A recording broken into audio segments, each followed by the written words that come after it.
Hi friends, welcome back to Mamata's recipes. ఈరోజు వీడియోలో ఎంతో ఈజీగా టేస్టీగా చేసుకునే సేమియా ఫ్రూట్ కస్టర్డ్ని చూపించబోతున్నాను. ఈ వేసవికాలంలో ఇలా సేమియా ఫ్రూట్ కస్టర్డ్ని చేసుకోండి. చల్లగా చాలా రుచిగా చాలా బాగుంటుంది.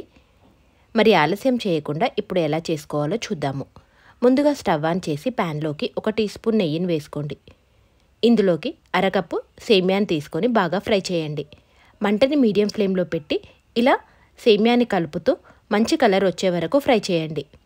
ఇలా 3-4 నిమిషాలు ఫ్రై చేశాక చూడండి, సేమియా అంతా ఈవెన్గా ఫ్రై అయ్యి మంచి కలర్లోకి వచ్చింది.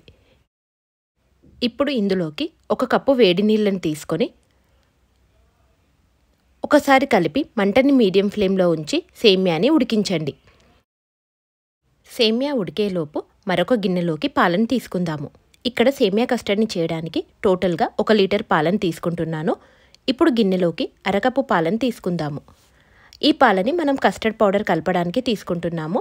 ఇప్పుడు ఇందులో 2 టేబుల్ స్పూన్ల కస్టర్డ్ పౌడర్ని వేసి ఉండలు లేకుండా బాగా కలిపి తీసుకోండి.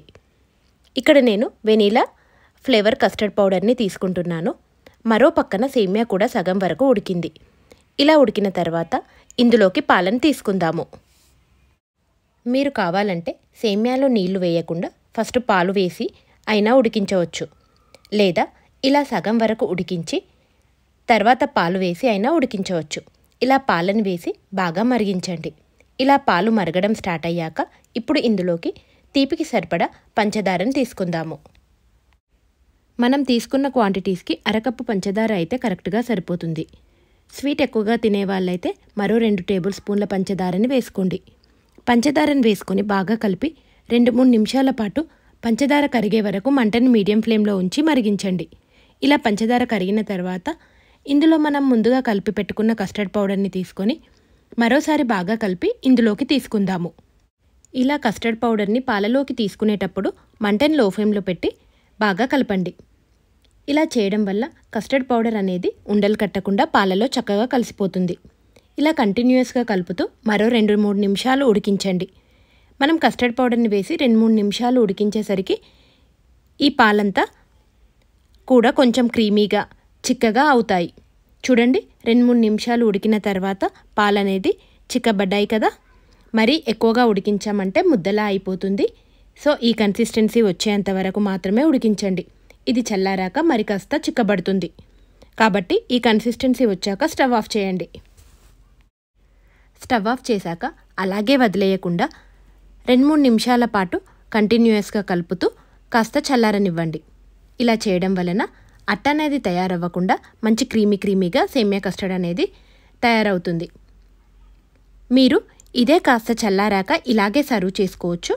మీకు చల్లగా కావాలంటే దీన్ని ఒక బౌల్లోకి తీసుకొని 2 గంటల పాటు ఫ్రిడ్జ్లో పెట్టి తీసుకుందాము. 2 గంటల తర్వాత సేమియా కస్టర్డ్ని బయటకు తీసి చూస్తే చూడండి, మన సేమియా కస్టర్డ్ అనేది మంచి క్రీమీ టెక్స్చర్తో పర్ఫెక్ట్గా తయారైంది.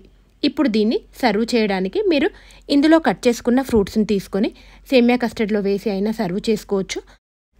లేదా అలా కాకపోతే ఒక గ్లాస్లోకి కానీ బౌల్లోకి కానీ ముందుగా నేను నానబెట్టుకున్న సబ్జా గింజల్ని తీసుకుంటున్నాను. సబ్జా గింజల్ని నానబెట్టడానికి ఒక బౌల్లోకి సబ్జా గింజల్ని తీసుకొని అందులో నీళ్ళని పోసి అరగంట పాటు నానబెట్టామంటే చక్కగా నానిపోతాయి. సో ఇలా నానబెట్టిన సబ్జా గింజల్ని 1-2 టీ స్పూన్ల వరకు తీసుకోండి. ఇప్పుడు దీనిపైన మనం తయారు చేసిన సేమియా కస్టర్డ్ని తీసుకుందాము. ఇలా ఒక లేయర్గా సేమియా కస్టర్డ్ని తీసుకున్నాక ఆ పైన నచ్చిన ఫ్రూట్స్ని తీసుకోండి. ఇక్కడ నేను యాపిల్, దానిమ్మ, గ్రేప్స్, బనానాని తీసుకున్నాను. మీరు కావాలంటే ఫ్రూట్స్కి బదులు డ్రై ఫ్రూట్స్ని సన్నగా తరిగైనా వేసుకోవచ్చు. ఇలా ఫ్రూట్స్ని వేసుకున్నాక మళ్ళీ దీనిపైన సేమియా కస్టర్డ్ని వేసుకొని ఆ పైన కొన్ని ఫ్రూట్స్తో కానీ డ్రై ఫ్రూట్స్తో కానీ ఇలా గార్నిష్ చేయండి. అంతేనండి, ఎంతో టేస్టీగా ఉండే చల్లని సేమియా కస్టర్డ్ రెడీ అయిపోయింది. ఇలా వేసవికాలంలో చల్లగా తినడానికి చాలా బాగుంటుంది. మీరు కూడా తప్పకుండా ఒక్కసారి ఇలా ట్రై చేసి చూడండి.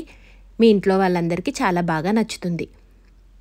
అలాగే మీకు ఎలా వచ్చిందో నాకు కామెంట్ చేయండి. మీకు ఈ వీడియో నచ్చినట్లయితే లైక్ చేయండి. అలాగే మీ ఫ్రెండ్స్కి, రిలేటివ్స్కి షేర్ చేయండి. మరిన్ని సింపుల్ అండ్ టేస్టీ రెసిపీస్ కోసం మా ఛానల్ని సబ్స్క్రైబ్ చేసుకోండి. Thank you for watching.